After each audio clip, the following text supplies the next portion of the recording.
पूछा कि सरकार, मैं पिछले जन्म में कितने जन्मों से आपका सेवा कर रहा हूं। गुरुदेव की दृष्टि और कृपा होने से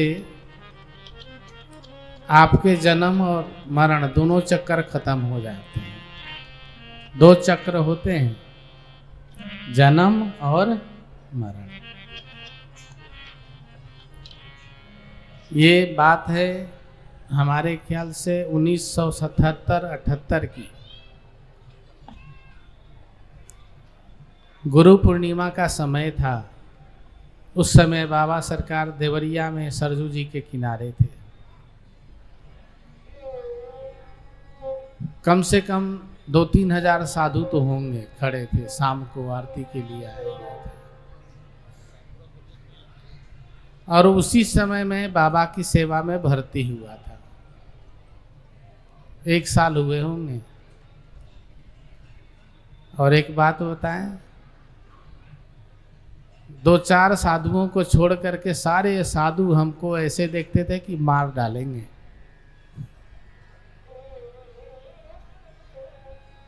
समझ रहे हैं?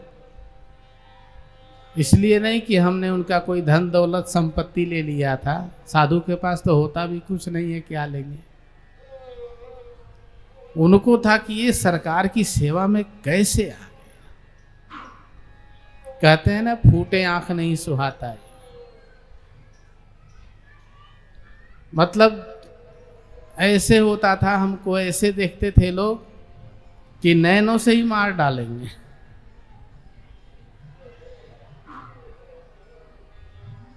इतना दुश्मनी हमारे से। और उस दुश्मनी में आज तक भी हमसे कुछ गुरु भाई हमारे नहीं बोलते हमसे, अभी भी नहीं बोलते हैं। हम तो दंडवत प्रणाम बोलते हैं, हाँ हाँ ठीक है चलो।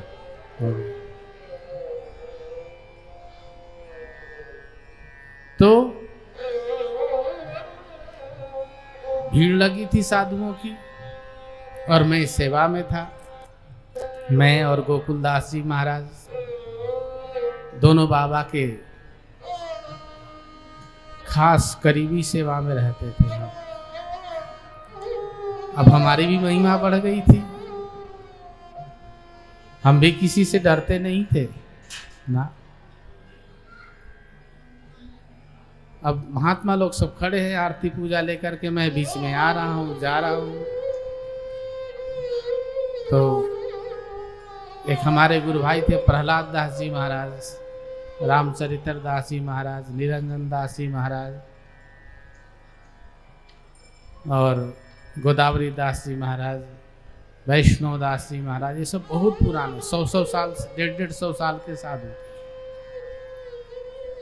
ये गुस्सा हो गए मेरे को,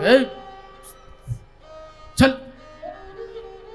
और सरकार ऊपर मचान पे बैठे हुए हैं। उन्होंने डांट दिया मेरे को, मैं हट गया वहां से। तो साधुओं में गाली देके बात करते हैं अधिकतर साधु। पुराने साधु लोग थे।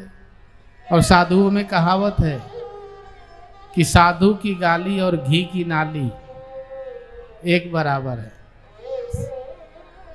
उनका गाली भी आशीर्वाद है। बाबा के सामने गाली नहीं दिए, लेकिन ऐसी शब्द बोले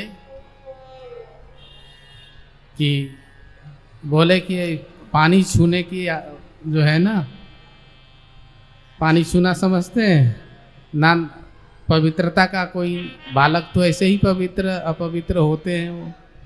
तो उन्होंने बोला कि पानी छूने नहाने धोने का पवित्रता का कोई वो नहीं है। बाबा की सेवा में आ गया, अपने आप को जय विजय समझ लिया है। अब मैं तो कुछ नहीं बोला, मैं तो हट गया। मैंने सोचा उनके अंदर ही हम रहे पहले, उन्होंने ही मुझे साधु बनाया। बाबा तो दीक्षा दे के भेज दिए। ऐसा नहीं कि ऐसे वैसे साधु थे वो लोग, कि बहुत पहुंचे हुए साधु थे, सिद्ध थे सब। पूरा साधु का रहन सहन ढंग चाल सब उन लोगों ने ही सिखाया। तो मैं हट गया। तो बाबा ऊपर से बोले, का है रे बच्चा, कौन है इधर नीचे? हमने कहा जी सरकार देवदास। तुमको कौन सदुइया बोला बच्चा? तो हमने बोल दिया सरकार पता नहीं मुझे, बाबा ने पूछा है कि किसने इसको जोर से डांटा। तो राम भरोसी दास जी महाराज थे, डंडा लेके चलते थे, हाथ ऊपर किए सरकार, इसे सिर नीचे करके। और कौन था बच्चा? हमारे गुरु भाई एक और थे वहीं पे, रामचरित्र दास जी महाराज। उन्होंने कहा सरकार हम हूँ डांट दिए इसके साथ, मैंने भी बोल दिया। तो बाबा ने कहा बच्चा अब मैं तुम लोगों को इस हमारे कुत्ते की महिमा बताते हैं। बाबा ने हमें बुलाया और मेरे सिर पे चरण रखा बाबा ने, और बाबा बोले कि बालक चरण को जोर से पकड़ना, जितना तुम्हारे में शक्ति हो पूरी अपनी ऊर्जा लगा देना, इतने जोर से पकड़ना है। मैंने चरण पकड़े। 1.5-2 मिनट के बाद बाबा बोले बच्चा तू कौन है और कहाँ है? मैं पिछले जन्म में चला।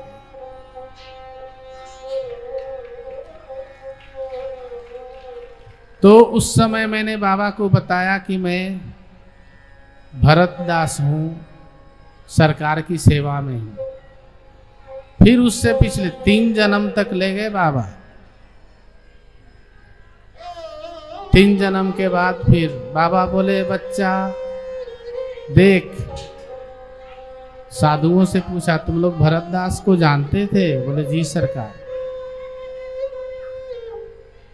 सांप काट दिया था, मृत्यु हो गई थी उसकी। बाबा बोले वही भरतदास है। तो बच्चा अगर वो ये भरतदास है तो तुम लोगों से तो बड़ा साधु था ये। सब चुप हो गए, सब डर गए कि कहीं दंडवत करने को ना बोले बाबा। समझ रहे हैं ना? चुप हो गए सभी। तो बाबा बोले बच्चा ये हमारा पार्षद है, हमारे सेवा में है। बच्चा जो गुरु और गोविंद के सेवा में रहते हैं वो विशेष पार्षद होते हैं। इस प्रकार से बाबा ने हमें पिछले जन्म का दर्शन करवाया। अभी भी हमें याद है वो सारा जन्म। एक चीज पे मैंने बहुत विचार किया। देखिए अब आप लोगों को इसका रहस्य बताते हैं। जब बाबा ने हमें चरण दिया तो क्या बोला? बच्चा जितनी तुम्हारे शरीर में ताकत है, शक्ति है, पूरे शक्ति से पकड़।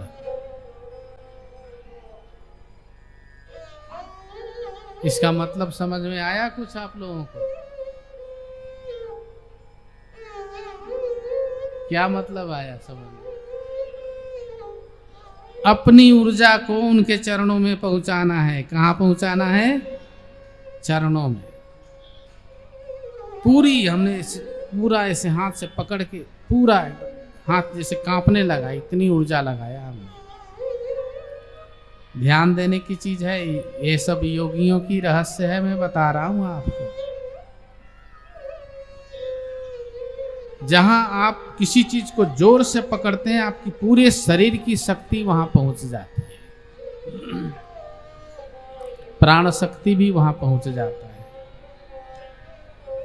पंचवायु का पूरी शक्ति वहां पहुंचता है।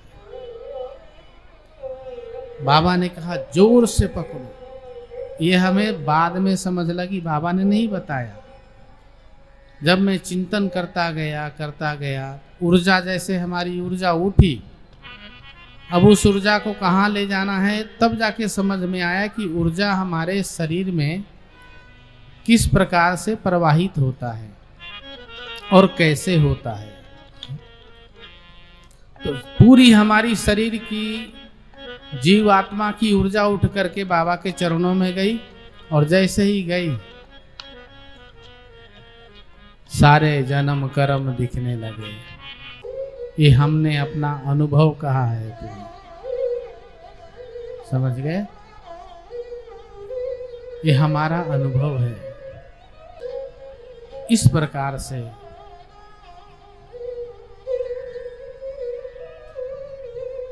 आप जान सकते हैं कि पिछले जन्म में आप क्या